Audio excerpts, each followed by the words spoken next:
I'm at the house of my friend Ned Jones, who's been a wine collector for many years.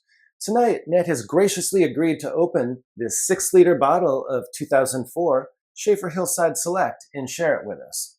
But as long as we were here, he's also going to answer a few questions about his wine cellar. This is a cellar that he built maybe 3 or 4 years ago, and I've long been a fan of it. I think he did a fantastic job. So tonight, he's going to share his experience and some things that he learned along the way. Why did you decide to build a wine cellar? Well, it was pretty simple.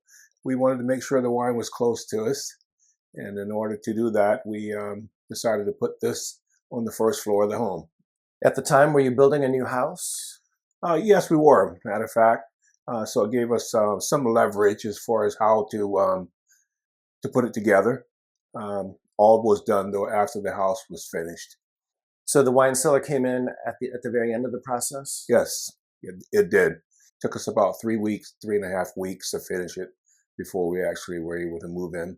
Did the builder do it for you, or did you have a separate contractor work on it? Separate contractor. The builder built the space out. Unfortunately, not to the specs for a wine cellar. So after they were finished, we had to come in and tear out most of everything they did in order to convert it to the wine cellar. Well, I thought you did a great job with it, and I've been a fan of it for many years. So thanks very much for answering some questions about it. No problem at all. Could you give us some of the basic details about your wine cellar? How many square feet is it? What's the storage capacity? And how many bottles do you have currently? It's about 104 square feet. We'll hold a capacity of about 1,500 bottles. I did some fudging on the top of the shelving here. Yeah, so you can store some OWCs and other things at the top? Yes, yes. It also looks like on the bottom, too, on the sides there. The bottom is really housed in this particular area here. Underneath is double deep, which is probably something that if I had it to do over again, I may not do that. Always the bottle that I want is behind in the section. So, but yes, it stores quite a bit there. And it looks like it's pretty full. Are you at maximum capacity now? Again, it was built out the whole 1,500 bottles, and right now we're at probably about 1,496. So yes. Maybe after tonight we'll make a little more room for you. Well, people have said that before. We'll see. What are some of the key features in your wine cellar that you're glad that you included? The location was one thing. I wanted it on the ground floor. I wanted it close to the living area. So when I wanted a bottle of wine, it wasn't go up a stair or go down the stairs to pick it up. I wanted the feature area to ensure that we're able to put some of the nicer bottles out where they can be on display. And the other piece was ensuring that I was able to log it and track it by having spaces for each one of them. And speaking of tracking, what do you use to manage your collection? I've been using Cellar Tracker actually since they started a number of years back. It's improved quite a bit, and it's done a nice job for us being able to put our hands on a bottle of wine at on a moment's notice. Are there any features that you wish that you included in your wine cellar but did not? You know, again, we built it pretty much to spec at the time that we were putting it together. There's just a little bit of room left on the top. We probably, if we were doing it today, would have slotted it all the way to the ceiling and picking up that extra space. Are those 10-foot ceilings? Yes. So you've got a little bit of extra height up there. Yeah. Do you have a particular area of focus for your wine collection? It's evolving.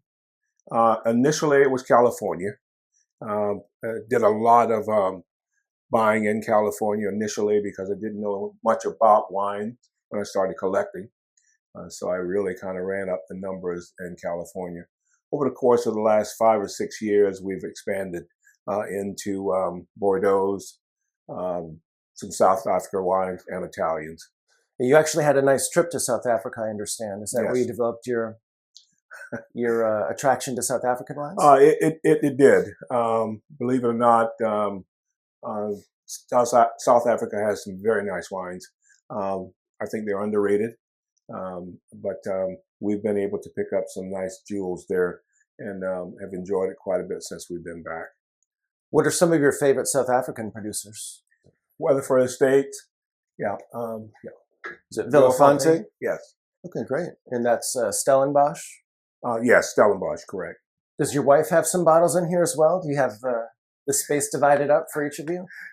Yes, she has. Her collection is about 650, 700 bottles. Fortunately or unfortunately, her average retail on bottles much higher than mine. She starts at the top and works down. Yeah. What advice would you give to someone who's thinking about building a wine cellar? I guess the first thing is to, if you're interested, review what it's going to cost, what it's going to add to the value of your home. For one thing, because if you're planning to move, sellers don't necessarily return the value back. The other, more important, is build enough space to house what you think you're going to buy in wine. My mistake, of course, the first couple of cellars I built, I built two what I thought I had. Found out that I was 2 or 3 times less than what I needed. Yeah, they always fill up a lot faster than you expect. Absolutely. Do you have a redundant cooling unit in case the primary unit goes out? No. The primary unit to this is a split system, so which makes it a lot easier to manage and less problems in most cases. Do you have wine insurance? For a number of years initially, I had to go to an outside source that just took care of wine. Over the course of the last 5-6 years, many of the larger insurance companies have allowed wine to be part of a jewelry, fine art, and wine can be tied into one. What are some of your most prized bottles? If you're interested in wine recommendations, wine collecting strategies, and learning more about wine, please do subscribe to my channel. I've been collecting wine for more than 15 years and also have a level 4 diploma from the WSET. So I have both formal certification as well as substantial practical knowledge from the School of Hard Knocks. What are some of your most prized bottles? Right now, I've got a few left. I've been kind of going through them as we've been in this cellar. Harlan Estates out there somewhere. Looks like the 1996 Harlan Estate? Yes. Matter of fact, my first major purchase in wine. Out of 3 bottles, I've got 1 bottle less. Right. So. And it looks like there's a 95 Penfolds Grange. Yep. Another specialist. 97 Opus 1. That's a nice bottle. Yep. Again, those are a few. I'm a fan of Joseph Phelps Insignia from 94 through the current vintage we own, and that always drinks well. Okay. So you have more than 25-year vertical of Insignia. Yes. And then Schaefer Hillside Select is another one you enjoy? Yeah, not as much of it as I'd like to have. I've got one, I think a 96 or 97 left over there. Yeah. And then the 6-liter here, which we plan to kind of look into very soon. And what about cellar defenders? Do you have any wines that you like to keep around that you can enjoy on a daily basis to help you avoid digging into some of your trophy wines? Not necessarily a label or a vineyard. What we do have, though, is quite a bit of, again, California wine. Both Lori and I like Bordeaux blends, so we've found that we can house quite a bit of that we can pick up at, the $40, $50 range and drink without having any kind of remorse the next day. If you'd like to see another one of my wine cellar tour videos, be sure to check out this video that's linked above.